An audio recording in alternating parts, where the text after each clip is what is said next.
Porque, de certa forma, eu posso utilizar no trabalho de socorro espiritual recursos da apometria, mas a apometria é feita para atender pessoas, para desdobrar a pessoa e trabalhar a pessoa, não é feita para isto. Só que aquela coisa foi confundido, né? Porque a gente entende tudo é mediunidade, e não é tudo mediunidade. Então, a apometria é uma técnica adequada para a prática da fraternidade no campo físico. Agora, vão aparecer espíritos? Vão, você vai doutriná-los, vai encaminhá-los, você vai tratar e vai encaminhar. Mas ela é muito mais adequada para socorrer pessoas, né? Agora, é excelente também para auxiliar na doutrinação de espíritos.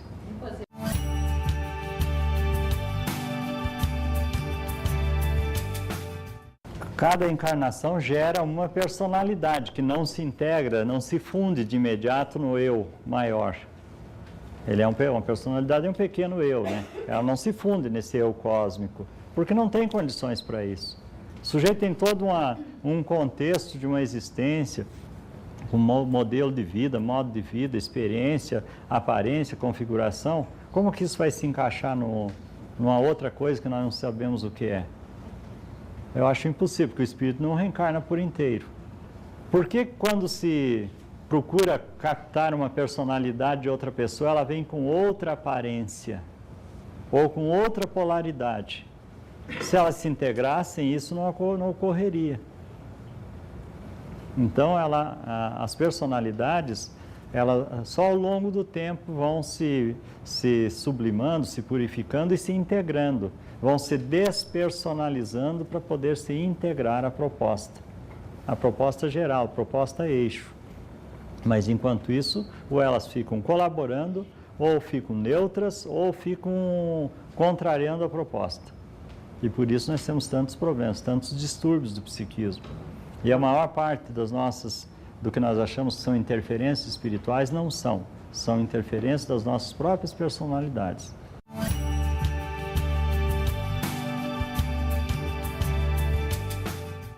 Da última e das outras também, das últimas 30 encarnações pode estar trazendo coisa. Se mistura em determinado se mistura, porque na realidade o veículo que está dando passagem a essas personalidades é o mesmo, que é o veículo físico. Mas as personalidades se alternam. Agora há pouco eu estava falando aqui que a minha personalidade se alternou. Eu estava seguindo uma linha de raciocínio e de repente sumiu. Quer dizer, entrou outro.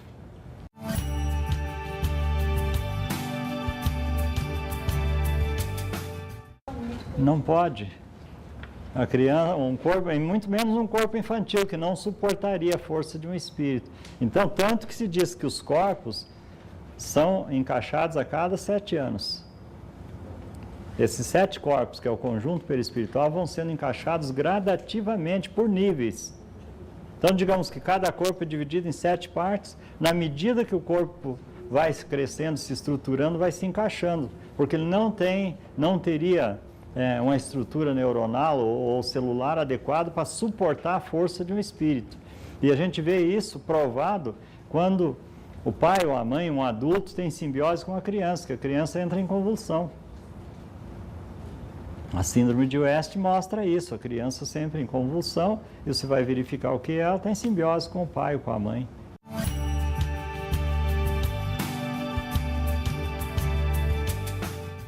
Muda. Pegamos uma personalidade. Vamos acoplando mais personalidades. Porque a lei determinou que uma pessoa só é completamente responsável por si mesma depois dos 18 anos ou depois dos 21. 3 períodos de 7. 3 vezes 7, 21. Até os 28. E depois? Depois aí é o acoplamento total. Aí já começa o desacoplamento, né? Até os 28. Aí já inverte o processo, né? Pula essa parte. Então, mas nós não vamos desacoplar tão cedo, fica tranquila. Então, assim, até os 7 é acoplado o mínimo possível para desenvolver o corpo e desenvolver potencialidade. Mas se soltasse a força de um espírito, o potencial do mental superior, não tinha estrutura neuronal infantil que suportasse. Ficaria completamente inutilizado. Daria curto-circuito. Então, aos 7, aos 14 vem a carga emocional toda, né, as forças sexuais da alma, que começam a despertar a partir já dos 7 anos, em grau muito leve, aos 14 já está quase que completo. Aos 21, não diz que é a idade do juízo, lá para os 21, aí então começa realmente o acoplamento da parte mais, não dá para dizer que é mais nobre do espírito, mas a parte mais madura do espírito, digamos assim, que é a parte da vontade, não da moral, porque moral é um negócio muito variável, né? Cada um tem a sua particular, né? Tem a moral geral e a particular, então é complicado isso.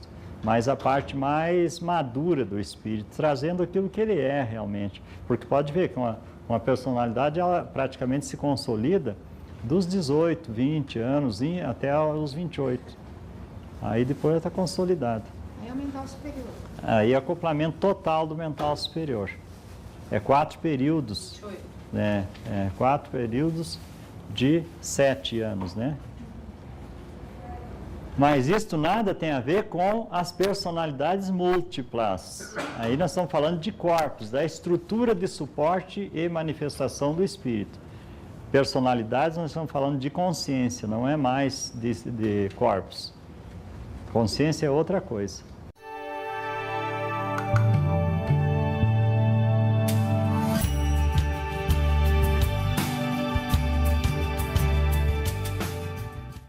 Não vai zerado, não. Você lê a tua história, né? Então, assim, o fato de você ter uma menor quantidade de personalidades desarmônicas, de dissociação desarmônica, significa evolução. Porque você pode ter um número pequeno de personalidades desarmônicas altamente associadas. Então, aparece 1 ou 2, mas a personalidade líder domina mais 30, todos sob o controle dela. Então forma quase uma dupla personalidade.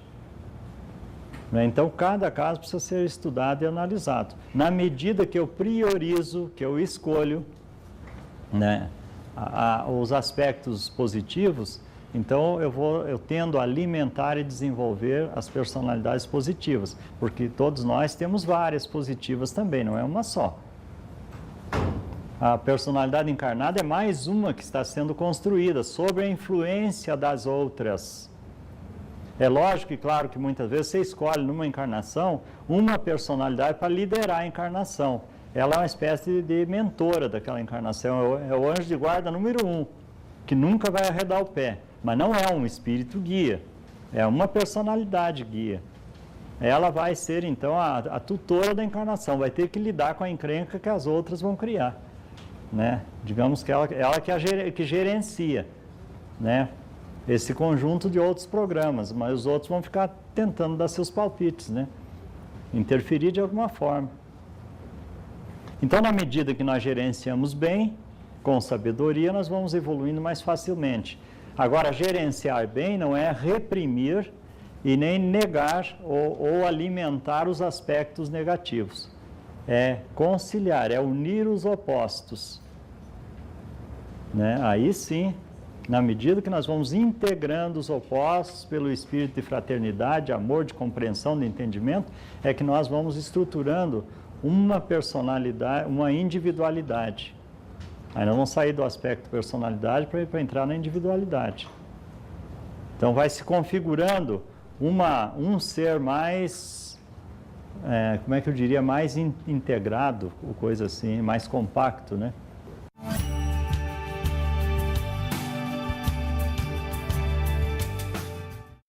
Nunca esquecer que uma doutrinação não transforma, não leva o espírito à transcendência, apenas você pode iluminá-lo com os esclarecimentos.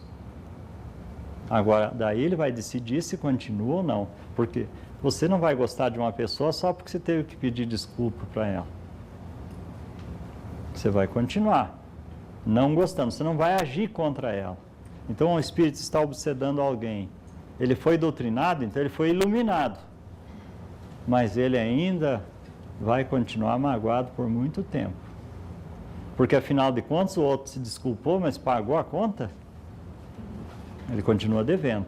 Então é muito simples, eu dou golpe em todo mundo, digo, desculpe, a minha intenção não era essa, eu ia pagar oportunamente. E vai deixando, né? Então, lógico e claro que você não pode pisar nos outros sem... Então, um dia o outro vai ter que resgatar. Então, o sofrimento resgata o karma? Evidentemente que não. O que resgata o karma é realmente o trabalho.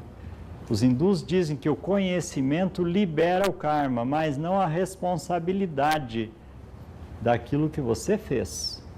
Isso você vai ter que resgatar.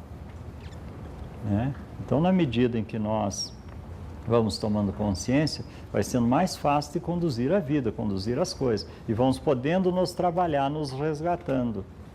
E construindo menos dificuldade, menor quantidade de dificuldade, menos dificuldade. Né? Então, vale a pena, só por isso já vale a pena. Agora, se eu dedico um tempo do meu tempo a aliviar as dores alheias, lógico que isso tem que ter um valor evolutivo, uma importância, né? Porque aí já eu começo a desenvolver o espírito de fraternidade. Que, aliás, eu não vejo outro motivo para a gente reencarnar, a não ser por isso. Eu não acho que o espírito reencarne para outra coisa, a não ser para trabalhar os seus defeitos e desenvolver a sua capacidade fraterna.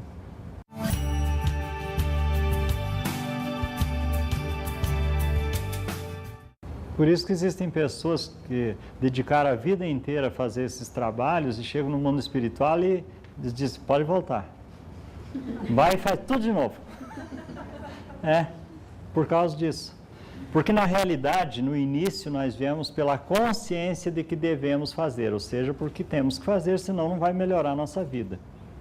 Na medida que você vai trabalhando, você vai se acostumando, vai reclamar menos e trabalhar mais, mas ainda não trabalha por amor. Só quando você desenvolver o sentimento do fazer o bem pelo bem é que você vai trabalhar isso. Mas nós demoramos a chegar nesse grau. Pode ser que vocês já chegaram, mas lá do sul, gente, lá a gente está atrasado, tá? E nós fazemos lá pelo troquinho, tem que vir alguma coisa, né? Mas nós fazemos comprado mesmo. Por isso que lá no nosso lar tem o bônus hora.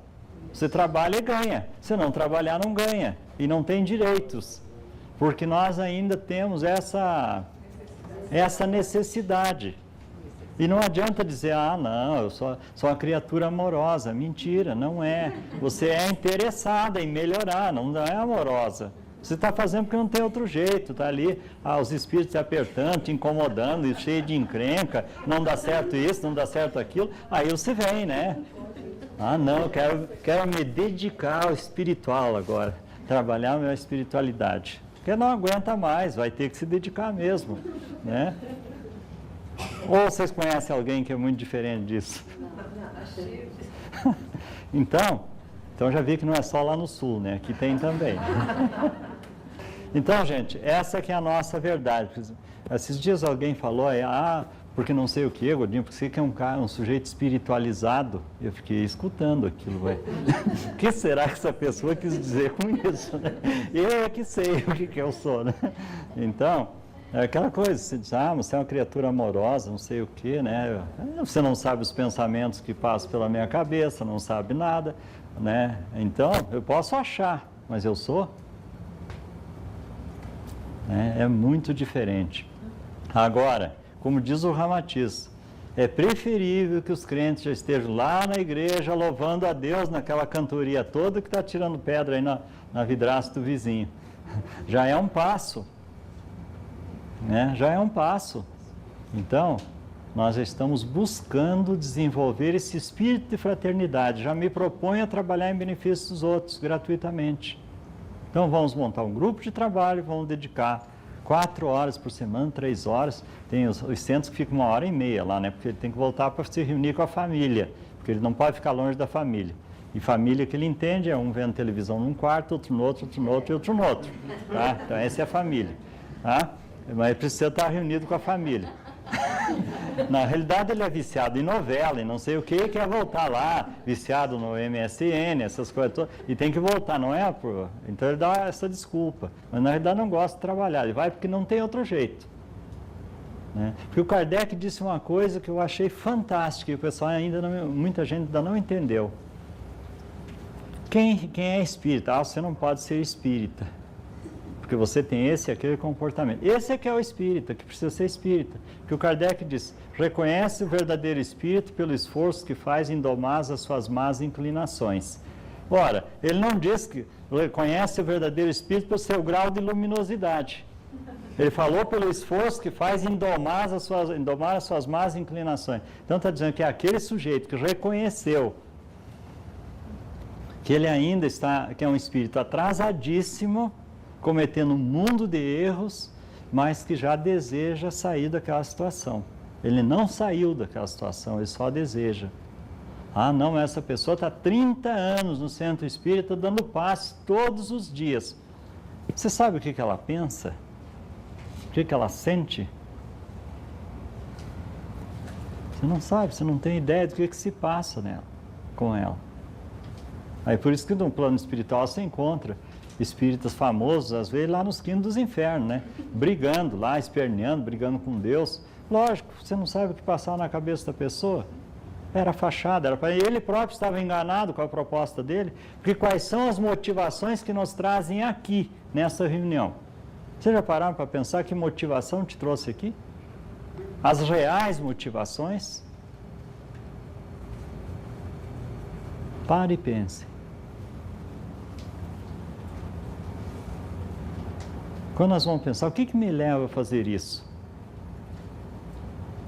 No centro é comum a gente ver aquele médico que depois de 2 meses de trabalho, 3, diz, pô, mas ninguém elogia o meu trabalho. Ele foi lá para quê? Trabalho aqui, me dedico, ninguém me diz nada, ninguém elogia meu trabalho. Ele não fez sucesso em lugar nenhum, acho que vai fazer sucesso no centro espírita. Né? Ele não faz que nem nós, que já convocamos as câmeras para fazer um sucesso. Né? Vamos aparecer, gente. Então, se não dá de um jeito, a gente vai do outro. Mas essa é a grande verdade. Então a pessoa não vai por causa do trabalho, qualquer coisa ele fica ofendido, vai embora, abandona o barco, surgiu um problema lá no centro, aquele dirigente é muito chato.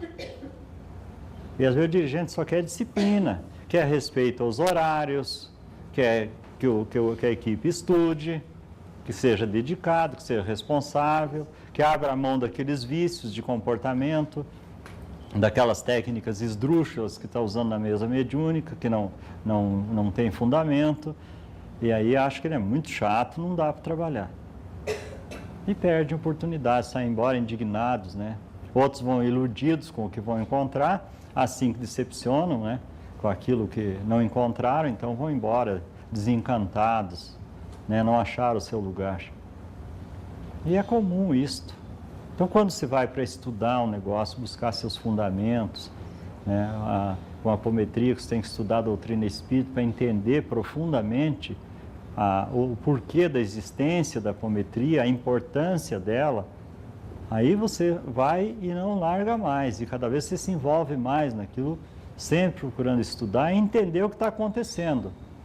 Porque surgir um mistério, você já vai desmistificar o mistério, porque você quer entender o que realmente está acontecendo. Por que desse comportamento, por que daquilo, causa dessa doença? Porque é muito comum uma coisa que ocorre no centro espírita. Um médico aqui de São Paulo dizia o seguinte, ele diz, né, porque está encarnado, ele é apômetra também, e diz o seguinte, na medicina, quando a gente não sabe a causa de uma doença, a gente diz que é virose, que é genético, né, porque não se tem a menor ideia de qual é o problema. E no espiritismo a gente diz que isso é kármico. Esse negócio é kármico. Tá, pronto, está explicado, é kármico, quem é que vai poder mexer nisso? Né? E não se dá conta que às vezes o kármico é a ignorância dele que é kármica, né? E aquilo vem se perpetuando pelos séculos dos séculos, amém, de tanto vai acumulando aquela ignorância, aquele hábito de comodismo, de não questionar as coisas, né? Então, avança pelo tempo daquela forma.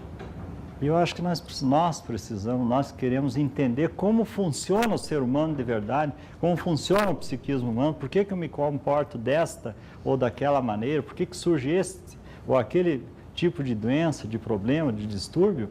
Se eu não investigar o psiquismo humano, não vou entender. né? E eu vou usar os recursos lícitos que eu tenho na mão, né? Agora aí nós temos as condenações. Isso não pode. Isso é perigoso. Como é que é? Grávida não pode trabalhar na mesa mediúnica, que é perigoso, né? Criança não pode ser atendida na apometria, que é perigoso. Você não pode atender um doente sem que ele permita, sem que ele dê a permissão. Então, um monte de perigo, de conceitos e preconceitos equivocados que atrapalham o andamento das coisas. Olha, mexer com espírito é muito perigoso. Nós mexemos com espíritos 24 horas por dia, sejam encarnados ou desencarnados, né? E tem alguns até que dormem junto com espíritos, né? Os casados todos dormem, ou não casados, juntados, né? E daí é tudo perigoso, perigoso nada, né? Então nós vivemos no mundo dos espíritos, encarnados ou desencarnados. O espírito é só uma pessoa, uma personalidade é uma pessoa. Você vai tratar como pessoa, de forma natural, tranquila. Não precisa colocar... não, esse espírito é perigoso porque é um obsessor terrível. Será mais terrível do que você? Tem gente que diz, eu tenho um limite. Se mexer comigo, apertar comigo, daí eu já perco a cabeça. Então você é mais perigoso que o obsessor, né? Muito mais. Muito mais. Mas aquele lá é um mago negro. Você não sabe se que bruxo você foi também no passado, se você era no macumbeiro, fazia voodoo e mais outras coisas, pior que aquele, né? Por que você está procurando apometria agora? Para ser regenerado de alguma coisa. Né? Agora quer socorrer pessoas, né? Então, já evoluiu muito, graças a Deus, já está diferente. Já está procurando um caminho de regeneração. Ainda não se regenerou, né? Então, na medida que nós entendemos isso, aí fica muito mais fácil de trabalhar, muito mais tranquilo. Mas é perigoso, muita incorporação desgasta o médium.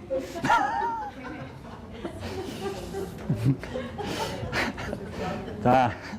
Então, é a mesma coisa, você vai fazer musculação, se você fizer de forma equilibrada, você pode fazer várias horas, o trabalho não tem problema, né? Você não pode fazer com desequilíbrio. Mas pode fazer muitas horas que não tem problema, não desgasta não, pelo contrário, reforça os mecanismos de defesa do organismo, dá mais flexibilidade à mente, ao espírito, você fica muito mais confiante, muito mais seguro, muito mais perceptivo na medida que você vai trabalhando, porque você vai conhecendo como funciona o psiquismo humano e vai percebendo também, na medida que você atende às dores alheias, que seus problemas não são grandes problemas, tem coisa muito pior por aí. E aí você começa a perceber isso, você começa a deixar de ser vítima, de sentir-se a vítima do mundo, né? Deixar de achar que Deus está te castigando, né? Porque tem gente que ainda acha, né? Deus está me castigando, que é a suprema estultice, né? A arrogância de achar que Deus vai deixar o universo todo que tem para cuidar, para focar em você, para pegar no teu pé.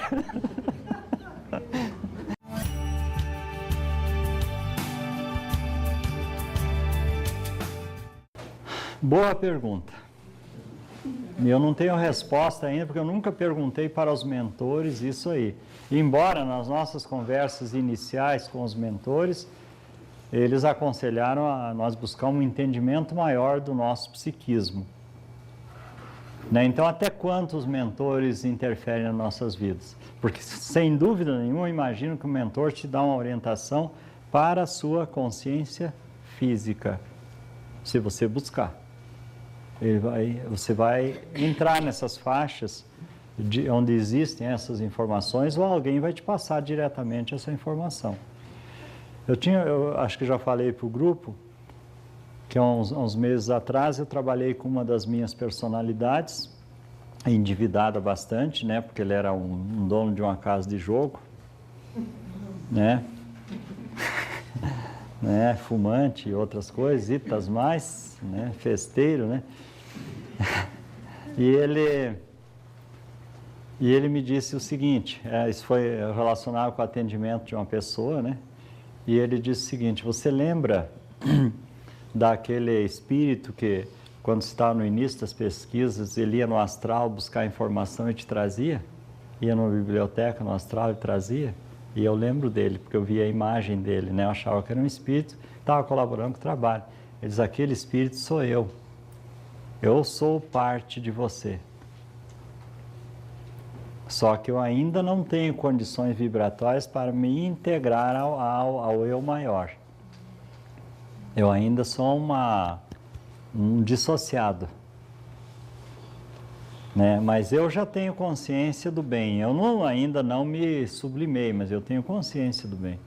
Então, eu sou um dos teus auxiliares, ele disse. Você tem me ajudado muito, mas eu tenho ajudado muito você também. Então, trabalho de cooperação, de fraternidade. Ele diz, eu tenho te tirado de muitas encrencas, ele disse.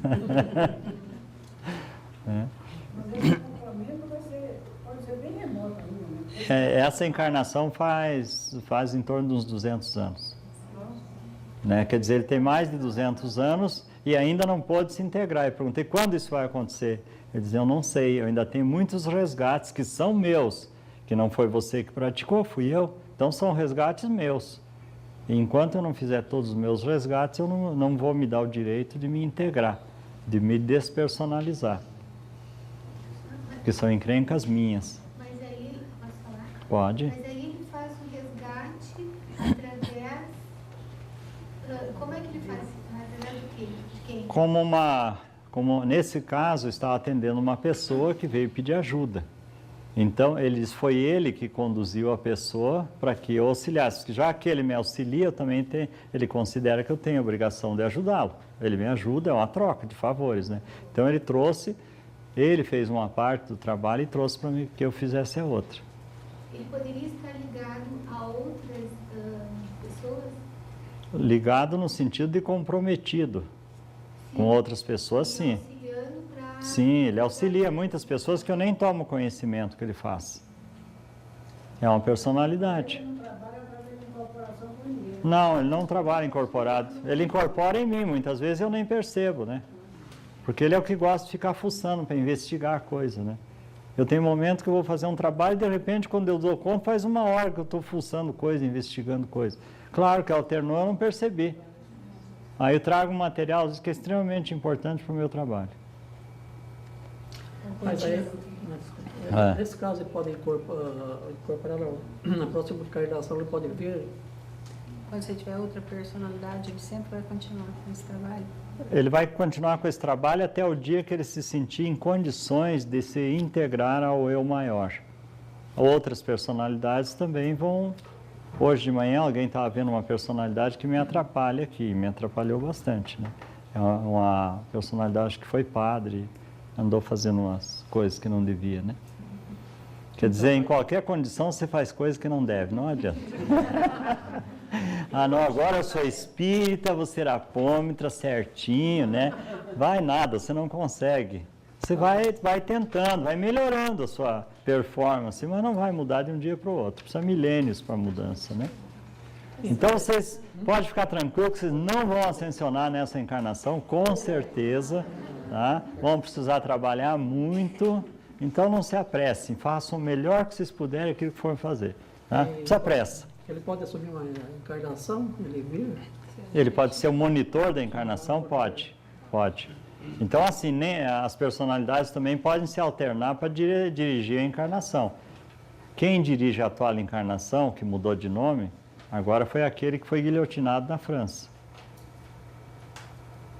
Eu sou o João Maria de Bourbon, lá da França, que fui guilhotinado lá. Então, eu nunca encontrei essa personalidade fora, porque eu sou ele.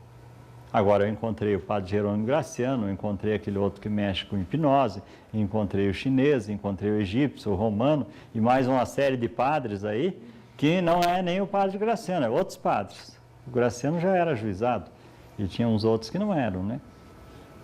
Também não vou contar para vocês, estão ardendo de curiosidade de saber, não vou contar o que ele fazia.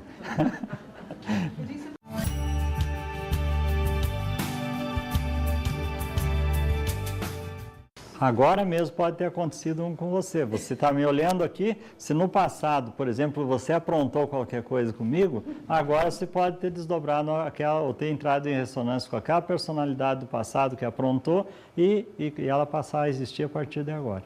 Interessante, essa da França? Não sei.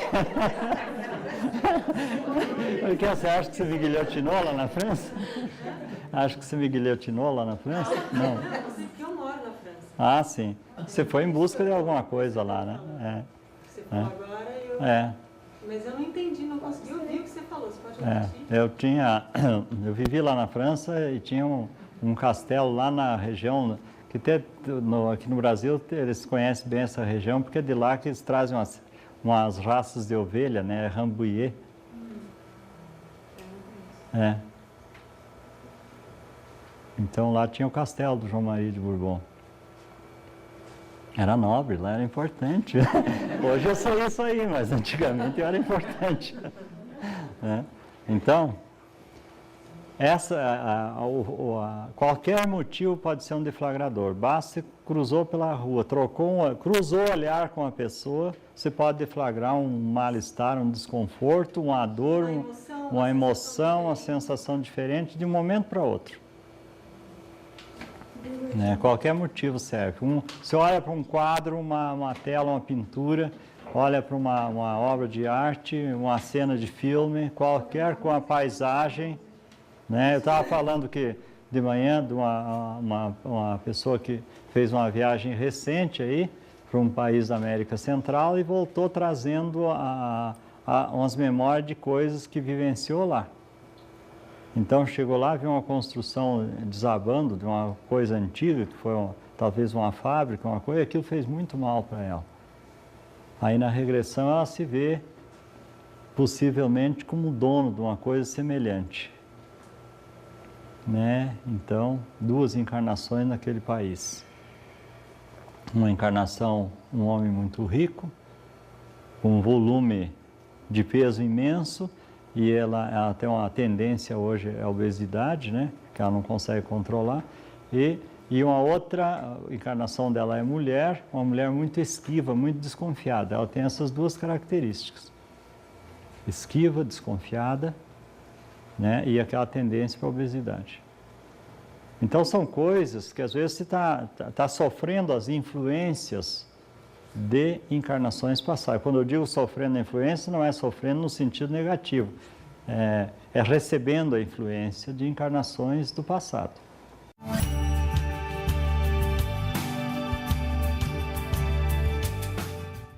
As doenças do sangue estão muito nas doenças, eu acho que são próximas das doenças autoimunes, né? Algumas são doenças ligadas às vezes a processo de vampirismo, de autovampirismo, quando as personalidades sugam a pessoa, sugam o corpo físico, né? Usam mal a energia, processos de autopunição, quando a pessoa derramou sangue, né? Foi muito sanguinária no passado, então pode aplicar um processo desse de autopunição, né? Porque os mecanismos de autopunição são extremamente sutis. Então, muitas vezes, se trabalha, às vezes, na TVP, por exemplo, onde se pode investigar isso melhor, ou mesmo na apometria, ou usando os 2 recursos, e você demora, às vezes, muito tempo para acessar a causa de um problema. Porque a consciência usa mecanismo, usa subterfúgios para camuflar determinadas coisas, porque ela precisa ou quer passar por aquilo. Então você não consegue achar a causa. A pessoa está se debatendo, querendo se curar, mas o dentro, a intimidade não aceita essa cura. Então aí eu diria que é quase o espírito que não está aceitando a cura. Porque você não acha que ele está profundamente ocultado. Quando é um belo dia, surge uma personalidade trazendo então aquela história. E aí a pessoa pode melhorar ou não, né? Mas traz uma história em que explicaria aquilo, né? Pessoas que trabalham com magia, com matança de animais, frequentemente fazem essas doenças do sangue.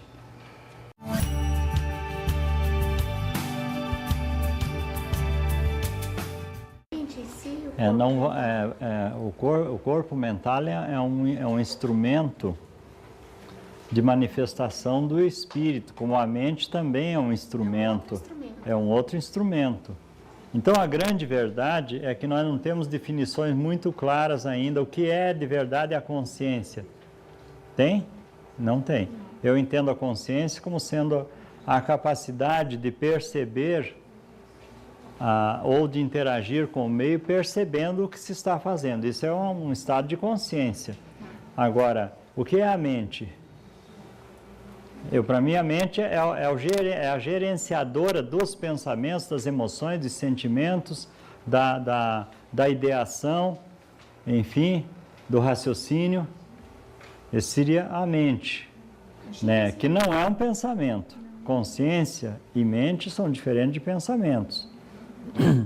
Né? Então, é uma série de atributos aí da consciência que ainda são muito desconhecidos, muito pouco definidos, né? Que quando a gente começa a esmiuçar as definições, começa a perceber que existe enorme diferença, às vezes, no significado de uma palavra para outra, que parecem sinônimas.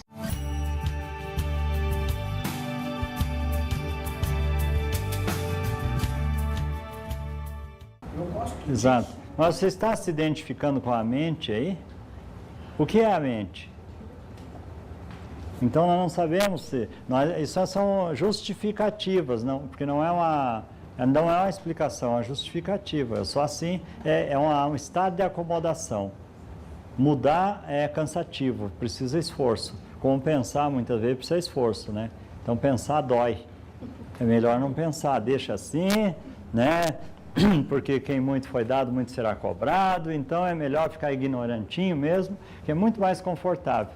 Como disse um sujeito uma vez que entrou no ônibus, fumando, e o motorista veio lá, olha, não pode fumar no ônibus, ali é uma plaquinha. Ah, mas eu sou analfabeto. Então ele preferiu se considerar analfabeto do que respeitar uma instrução. Então a pessoa que se apega num vício, ela se degrada por conta própria, ela desce. Né? Ela se coloca numa faixa muito baixa de vibração, porque é cômodo, ali fica folgadinha. Então você pode ver uma coisa, que quando se observa um espírito degradado, ele não perdeu o conhecimento todo, até as vivências religiosas, nada daquilo, todos esses arquivos estão nele, mas a forma dele degradou-se terrivelmente, ele voltou a ser um monstro, parecia com os seres mais primitivos, porque retroceder é fácil, ascensionar é que é o complicado. Agora, a consciência, o conhecimento, as experiências, ele perdeu? Não, essas estão preservadas, só que ele não pode mais acessar. As experiências positivas não acessa mais. Então, o espírito não retrograda, mas a forma se degrada. Então, vamos entender a forma como o corpo físico e os demais corpos e aparência e configuração de personalidades. Então, é mais complexo um pouco a coisa, né?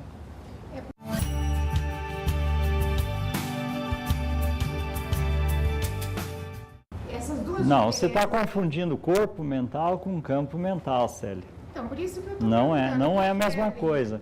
Veja bem, campo mental, eu entendo o espaço, não dá para dizer se tem uma limitação ou não, até onde a consciência ou a mente alcança e age, e interfere, ou interage. Isso é campo mental. Como se você pegasse uma vela, acendesse, ela vai iluminar. Vai iluminando, vai diminuindo a intensidade, mas a luz continua. Isso é um campo, né? Uhum. Então, a mente é um instrumento. É a ferramenta que proporciona esta ação. Isso. Que produz essa manifestação, essa expressão do espírito. Aqui diríamos que é um campo mental relacionado com as personalidades, é uma coisa mais restrita.